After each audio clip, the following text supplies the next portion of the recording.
ആരാണ് സന്തോഷം ആഗ്രഹിക്കാത്തത് എന്ന പരസ്യവാചകം പോലെ തന്നെയാണ് നമ്മുടെയെല്ലാം ജീവിതവും. സന്തോഷമായിരിക്കാൻ എല്ലാവർക്കും ആഗ്രഹമുണ്ട്. എന്നാൽ അതിന് സാധിക്കാതെ വരുന്നതാണ് നമ്മുടെയൊക്കെ പ്രശ്നം. ജീവിതത്തെ പോസിറ്റീവായി കാണാനും മുന്നോട്ടു പോകാനും പലപ്പോഴും നമുക്ക് സാധിക്കാതെ വരാറുണ്ട്.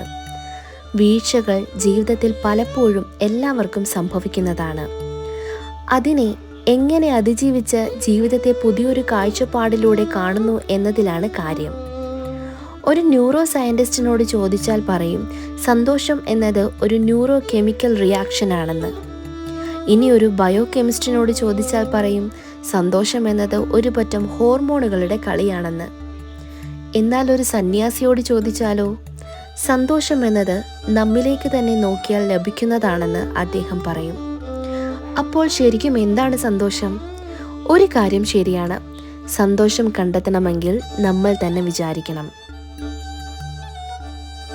ഒരു ദിവസം കുറച്ച് സമയം ബ്രീത്തിങ്ങിനായി മാറ്റിവെക്കാം.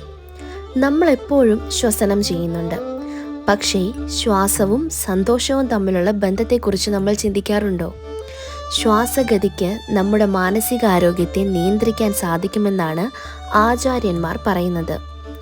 പ്രാണായാമ, സുദർശനക്രിയ തുടങ്ങിയ വ്യായാമങ്ങൾ ഒരാളെ പോസിറ്റീവായി സ്വാധീനിക്കുമെന്ന് ശാസ്ത്രം തന്നെ സമ്മതിച്ചതാണ്.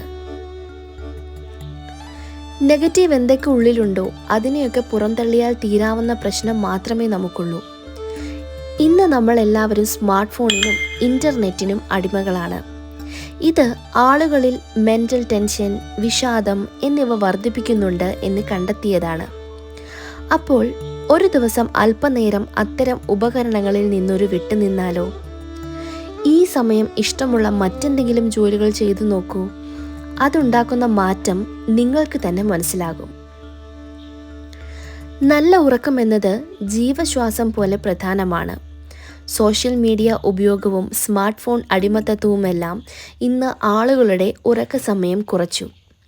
ദിവസവും കുറഞ്ഞത് 8 മണിക്കൂർ ഉറങ്ങേണ്ട നമ്മൾ ഇതിൻ്റെ പകുതി നേരം എങ്ങനെ പലതിലും മുഴുകിക്കളയുന്നു. അതുകൊണ്ട് ഉറക്കം ഒഴിവാക്കിയുള്ള യാതൊന്നും വേണ്ട.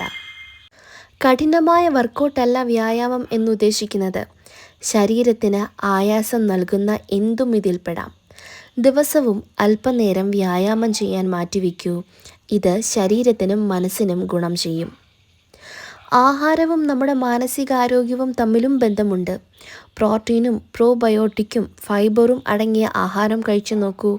അത് കൂടുതൽ ഉന്മേഷം നൽകും. മറ്റുള്ളവർക്ക് വേണ്ടി ഇത്തിരി നേരം മാറ്റിവെക്കാറുണ്ടോ? കൂടെയുള്ളവർക്ക് ഒരു കൈ സഹായം ചെയ്തു നോക്കൂ. വല്ലാത്ത പോസിറ്റിവിറ്റി അനുഭവിക്കാൻ സാധിക്കും.